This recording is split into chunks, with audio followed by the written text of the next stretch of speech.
All right, so I'm going to start with our first panelist, Caitlin Livingston. Caitlin is a proud two-time University of Pittsburgh alumna with a Master of Education in Foreign Language Education. Her undergraduate study abroad experiences in Brazil and Bolivia sparked her passion for international education, and she is a Fulbright scholar who served as an English teaching assistant in Fortaleza, Brazil in 2016. Caitlin has been working in higher education for over 5 years and currently serves as an International Enrollment Services Manager in the Office of Admission and Financial Aid at the University of Pittsburgh. Thank you for joining us, Caitlin. Thank you for joining us, Maya. Thanks, Alexis. And our next panelist is Lorraine Keeler. Lorraine Keeler is currently an international economist at the U.S. Treasury's Office of International Affairs, where she works to promote investment in sustainable infrastructure overseas. She graduated from Pitt in 2013 and completed her born in Brazil. In 2020, she earned a Master's of Public Affairs from Princeton School of Public International Affairs. And our third panelist, Maya.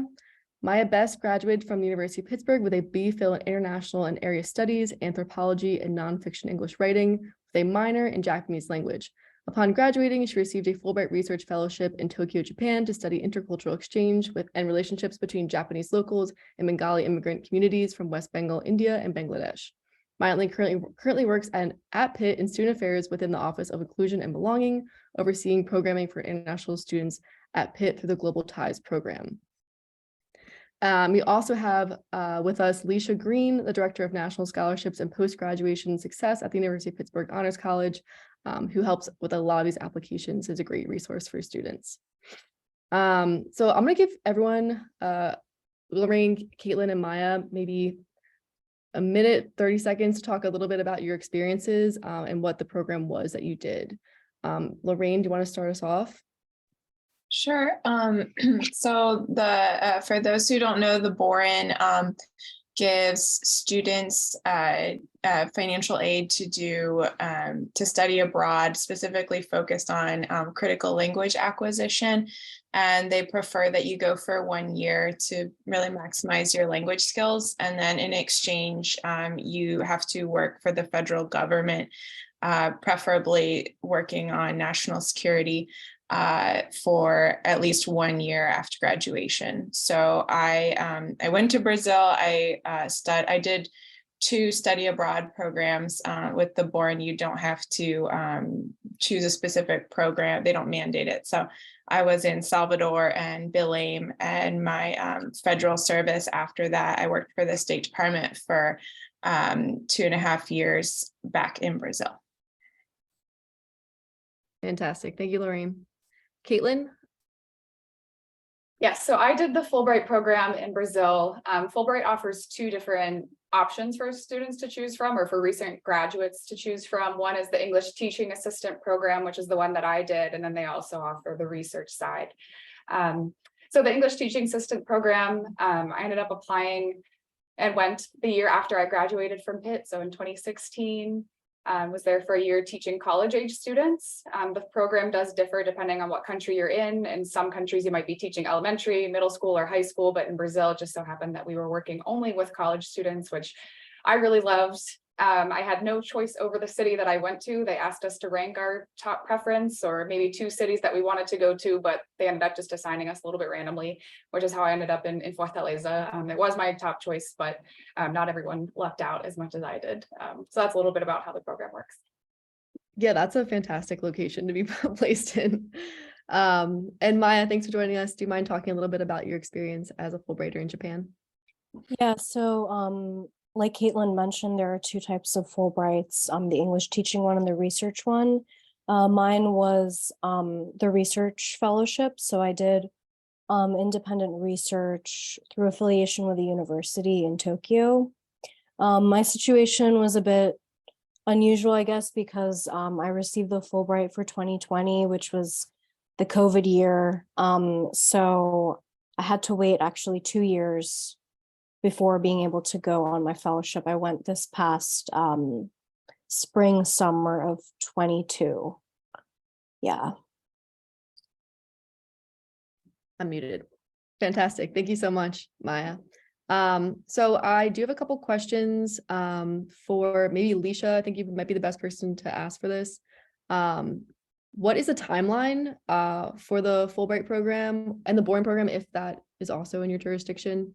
When should people be starting to think about their applications? Then when does like the formal application process start with the Honors College? Well, for the Fulbright, I think a lot depends on which track you are applying for. So if you are applying for the research track or for a graduate program track, I think the sooner you start, the better, just because that process is a bit more involved. If you are applying for the English teaching track, I think if you started thinking about it, say in March or in April, I mean, that would be fine. The PIT deadline is usually at the end of August, with the final Fulbright deadline in October. So it's usually around October 11th or 12th. So I think thinking about it before the end of the semester and then starting your application and working on your application over the summer before the PIT deadline for the Fulbright, I think that would be the best. And it's a similar process for Boren in that there's this campus process where there is an earlier deadline, I believe, in December. And then you would have the chance to resubmit your application in January. Mm-hmm. So you would want to start thinking about that, late summer, early fall. And in terms of the difference between the Fulbright scholar, the Fulbright ETA experience, English teaching assistantship, and then the Fulbright researcher position, when do people usually already have an existing connection with their location that they're trying to go to carry out research, or do some applicants just find someone that they would like, find a place they like to do research and sort of make that outreach and carry out that process? It can go both ways. So it's always easier when you have a connection, just because you're not sending a cold email. But we've had students be successful in just figuring out who in the country is doing the kind of work that they would like to research, and then writing an introductory email and then following up. I mean, that process though can take some time because you're not quite sure if they'll get back to you or, if they'll say yes or no. So that's why with the research, if you don't have the connections, you do want to give yourself time, because you can get connected on the first try, but I've had students contact 100 different entities and it was just no, or like no response at all. So the sooner you can start with that, the better. And then following up on that, I know that letters of recommendation are a huge part of the application process. Who should applicants ask for letters of recommendation, and when? I think you would want to start to ask those questions before the semester ends. So if you're leaving in April, you would want to at least get the confirmation then, because you don't want the process to be rushed. For the PIT deadline in August, you do want to have all your letters in by that time. So, you have this summer to work on your application. You can send your recommender the drafts of your statements, say the month before the PIT deadline, and that gives them enough time to produce that. And so who is best depends on what you are applying for. So if you are applying for the ETA, you want someone who would be able to speak to your ability to communicate well, your ability to deal with unstructured or ambiguous situations, your ability to be a good cultural ambassador. Mm-hmm. And so that could be, a professor that you've had, or it could be, your boss at an internship, or it could be the person who ran your study abroad program. Mm-hmm. So for the ETA, you just want a recommender who could give some depth to those kinds of questions. And for the research, it's more so about your ability to do what you are proposing to do. Mm-hmm. And so you would of course want academic references from that field or from adjacent fields. And also, again, if you have someone who would be able to speak about being a good cultural ambassador, since that's at the core of the Fulbright program, that's always key. Fantastic. Thank you so much. And I'm going to pivot to Maya and Caitlin. This is a general question from one of the students. How do I know which Fulbright experience is a better fit for me, the ETA or the research component? Either one of you can start. How did you choose exactly which sort of Fulbright you wanted to do? I can talk if that's okay with you. Yeah. So in my case, I chose the research because I had a pre-existing research thesis I was working on during my senior year at Pitt through the BPhil Honors College program. And my research began while I was studying abroad in Tokyo in my junior year of undergrad. And so I saw this Fulbright as an opportunity to continue existing fieldwork that I had already begun with contacts that I had already established while in Tokyo. And so it made sense to kind of pursue the research opportunity since I already had an existing project. That's not to say that I would like discourage someone from applying if they haven't already started a research project, but I definitely think having like evidence of a project that you've already been working on and like evidence that it's actually realistic for you to carry it through will definitely make the application stronger. So that would be my take on it. Yeah, and for me, I did not have any kind of research that I was already working on. I didn't have any ideas for a project or anything, so it was pretty easy for me to decide that I wanted to do the teaching assistant program. At the time, I was also considering going to graduate school for teaching, and so I wanted to essentially test it out and see if it was something that I truly enjoyed and something that I wanted to continue with after I finished the Fulbright. I did really enjoy it. I ended up getting a master's degree in teaching. That's not what I do now, but I have taught on the side essentially since I did the Fulbright program because I did enjoy it so much. But that's not to say that you have to have the intention of going into teaching if you want to do the teaching assistant program. I have friends from my cohort who are teachers, but there's plenty of friends who work in government jobs and corporate jobs and research. So it's not going to limit you if you end up doing the teaching program. But for me, it was the one that made the most sense.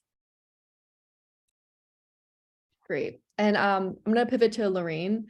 I have two questions. The first one is, why did you pursue the Boren? I know it's language-based and cultural immersion, but is there a particular reason why you chose that experience over another type of scholarship? Or yeah.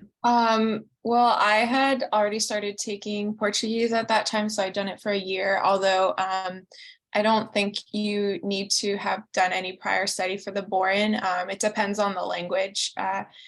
But in my case, I mean, I knew I wanted to study abroad, and I was pretty sure I was going to be able to do it for one semester without the Boren, but the chance to stay for a whole year and obviously get it paid for was just really attractive to me. And I also was interested in the kind of the fact that it pushes you a bit into public service and working for the government. I thought that would be an interesting opportunity as well, was something I was already like predisposed to. So I would definitely recommend it for people who have an existing interest in public service to some extent, because it is a requirement of the program. So for me, it was a good fit. And my language skills definitely would not have been anywhere near what they were if I had only been able to do a single semester of study abroad. So it was a good fit. And along the lines of the federal government service component, does completion of the Boren Scholarship give students competitive eligibility status? And are there resources that only Boren offers to give students job opportunities in the federal government? So are students, mostly left on their own to sort of find jobs in the federal government, or what does Boren do, if anything, to sort of expedite that process now that they invested in you? Yeah, so they essentially give you this special status, which means that you can apply for jobs that aren't open for competitive application, which means that they have to post a job to the general public for, I think, like a minimum of 2 weeks. So what that allows you to do is kind of, one scenario is if you had connections to an office and they had a need for your skills, I think they could basically like create an opening for you. I think there are also some positions that might be closed to the general public. So maybe they're only open to like internal transfers. But if you have this special exemption, you can apply for them too. I'll be honest, when I'd graduated, I had a hard time finding like how I could really use that status to my advantage. I felt like it was hard to find the positions, and Boren does, you get access to this like internal portal where they post job openings. A lot of them, well, at least I felt like a lot of them were for Arabic and Mandarin at the time. So I didn't feel like many were a great fit. And in the end, what I did was I applied to the State Department program for people who speak critical languages to, you can kind of fast track into a foreign service position, and it's called Consular Fellows.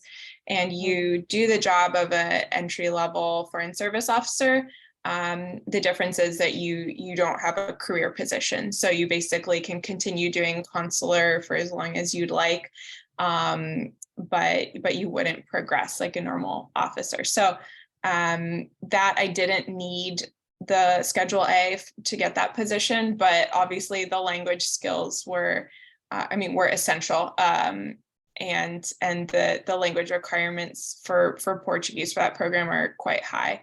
So I would say for people who are interested in applying, like, don't see this as a deterrent, but also take the service requirement really seriously, because it can be a challenge.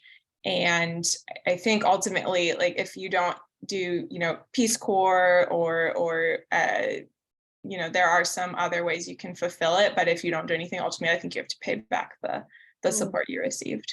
Okay, that's really critical information to know. And then this is for anyone. Maybe Alicia, you can start just because you have so much experience with working with applicants. What sets candidates apart on applications? This was a question submitted by a student who couldn't make it here tonight. Oh, from what I've heard from Fulbright national committees, the reasons for that specific country is what is going to set your application apart.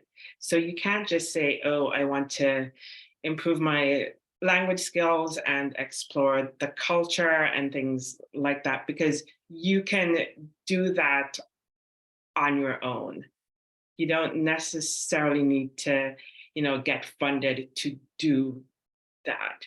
And so you want to think of reasons that are unique to you and your interests, both short-term and long-term, for why that specific country.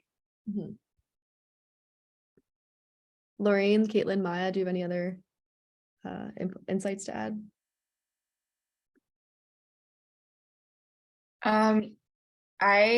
I mean, maybe this goes without saying, but I spent a lot of time on my application. The scholarship director at the time, she was like, I don't want to see your first draft. Like, I want to see like a really good draft. And then she would make a lot of substantive edits to that.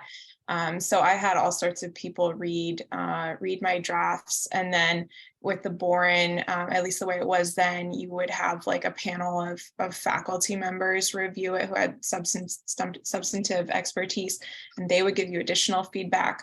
And the way I thought about it was like, this essay could eventually earn me, like, I think at the time it was like $35,000. So like, in terms of my per hour benefit from working on this, it's a lot higher than my other homework assignments. So I tried to think about it in that way, that every hour I put into this could ultimately result in a huge return. It's a great way of looking at it. Kaylin, Maya, do you have any other things to add?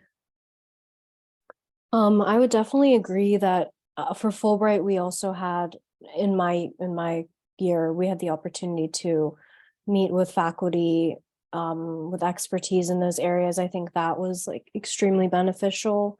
And also, having multiple people read your application essay, even having like letters of like some of your letters of recommendation writers also read your letter.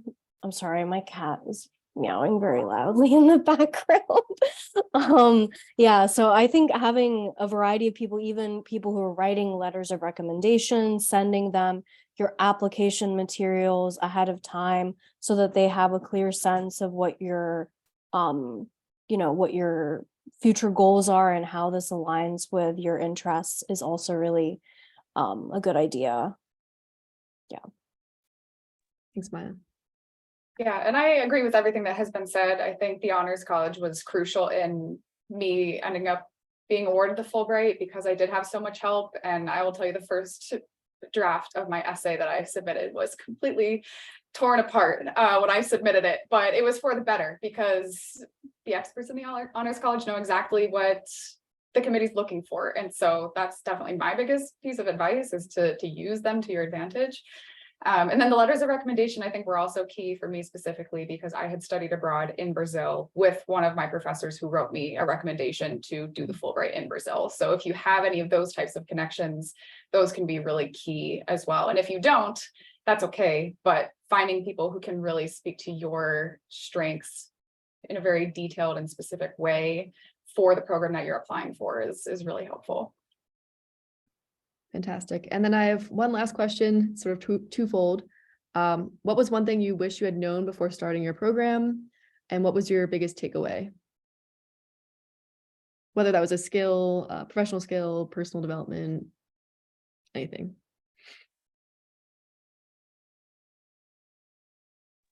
I can go again. I think one thing I'd wish I'd known, although there wasn't really any way to know, but just how kind of impactful and life-changing the experience would be. Like before I went, and even as I was applying, I was thinking about how much I would miss at Pitt spending my entire junior year abroad.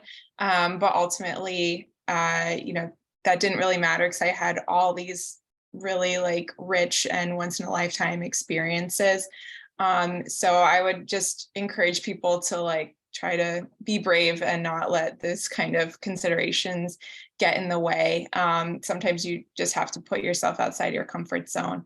And then while I was there, in terms of what I learned, for me, I had gone in as an environmental studies major and been focused kind of more on the science side of environmental studies, and being in the Brazilian Amazon and doing homestays with people there, it made me more interested in kind of in the human impacts and also in the economic impacts, both of climate and the different solutions we're pursuing to mitigate climate. So that, I would say, eventually led me to where I am now, working in economics. Fantastic. Thank you, Lauren. I can go. One thing I wish I had known about the teaching assistant program specifically within Fulbright is how unstructured it can be. It really depends on where you're placed. The program looks like, even amongst, I think there were around 80 of us in Brazil the year that I went. Depending on what city you were in, you had a very different experience. In my city, we had essentially no guidance from our mentor at the university, which was beneficial in a way because we had the freedom to truly be creative and do whatever we wanted. But other ETAs had a very structured experience where they were co-teaching with professors at the universities. So I do wish I had expected that a bit more, I guess. I don't think my experience was exactly what I anticipated, but I was definitely okay with that. And it's hard to pick one takeaway, so I'll say two briefly. One is the network. I'm still friends to this day with a lot of the people who I met in my cohort, and even the people who I didn't spend a lot of time with. I know that if I reached out to them about a potential job opportunity, that they would be there for me. That's just the type of support that you have within the Fulbright network. And the other thing is just the personal development, I guess, that I experienced when I was there. I feel like I operate a lot differently now from how I used to, just based on living in the culture and adapting different or adopting, I guess, different aspects of the Brazilian lifestyle into my own lifestyle, which is something that I'm really grateful for and wouldn't have been possible without that experience. I would say for me, I think not that I necessarily went into the program with this attitude, but I think maybe some people might think of Fulbright as a great opportunity to strengthen language ability, which I do think, I mean, there are opportunities like that, but I also would strongly encourage applicants to, try to strengthen, at least for the research program, try to strengthen those language abilities before going on the Fulbright so that you can basically make the most of that opportunity. In my case, I studied Japanese language at Pitt for 4 years, and I also did the critical language scholarship for an Indian language called Bengali, and both were really critical for my research. And I definitely think that doing that before going on the Fulbright was extremely helpful to me. In terms of a takeaway, I would say I would agree with Caitlin that the Fulbright cohort was really great in helping the program be even more enjoyable, and I'm still in touch with all of them. In my case, the program did not really provide us support in the sense of, providing opportunities for us to meet other cohort members. It was really up to me to kind of go out of my way, and honestly, I went on LinkedIn and messaged some of my cohort because I was going a little bit later than them due to the COVID situation. And because I did that, I was able to form those friendships. Similarly, being affiliated at a university, I was able to audit classes, which was also really great. And a few of the courses were connected to my research. And also I was able to make friends that way too. So I think really, doing everything you can to meet new people, because the thing about Fulbright is it's a very independent program, at least the research one. There's not much structure. It's really up to you to, join clubs, take classes, and reach out to people on your own. Yeah. Great. And I don't want to miss any questions from Simony St. Clair. If you have any questions, feel free to write in the chat or to unmute yourself. But I also didn't want to miss this important note from Leisha that you put in the chat early on, that you can also apply to Fulbright for graduate study abroad. Do you mind elaborating on that a little bit? And so this is not available in all countries, but in quite a few, you can enroll in either degree seeking or non-degree seeking programs. So we do have a lot of students who apply for a master's degree abroad. So depending on the country, we just have to look at the country profile and see if graduate degree enrollment is allowed there. And based on the institution, it could either be fully paid or partially paid. Okay. And so that's just a third option for students to consider. So if they're non-degree seeking, would they would it matter if they finish their studies at Pitt, or would they have to graduate? So you need to have completed your studies at Pitt. That's a requirement, but they would, in essence, just be taking courses at an institution abroad. So you wouldn't graduate from the institution, but you would be allowed to take courses. Okay, cool. Is that new? I had not. Okay, I don't know why I've heard that. The Bourne has a graduate program too. Oh, it's the fellowship, correct? The Yeah. undergraduate's a scholarship, the fellowship is Simony, thank you. We have been to Brussels with Pitt and looking at the Fulbright to Kenya for teachers. The application is quite extensive for the Kenya month-long trip. Yeah, I definitely feel like most of the Fulbright applications are quite extensive. But if there's nothing else, I would invite anyone to say any last remarks. If you have any remaining thoughts, thank you so much for being a part of this. Sorry that some of the students couldn't make it, but I definitely are going to look forward to looking at this video. And this will certainly serve students in the future now that the Honors College and students are back to applying for Fulbrights and Borens and all these other fabulous opportunities. I open the floor to you. If not, then I just thank you all for your participation. Thank you. And I just wanted to add that we are here to help. So, we do look at even first drafts, but we have been trying to build out the resources that we offer to students who are applying. So we have a Canvas resource page. We offer summer workshops, all with the hopes that when you do submit at the campus deadline, that your application is strong. So you don't have to wait to get feedback from this panel to have a strong application. Mm-hmm. Great. I guess I would just say if anyone wanted to reach out to me personally, I am available on LinkedIn or whatever to answer any questions that anyone might have following up. Thank you so much, Lorraine. And if you want to distribute, like if someone asks you for my contact, also Alexis, feel free to give out my email. Yeah, I would also be happy to. I apologize again for that. Great.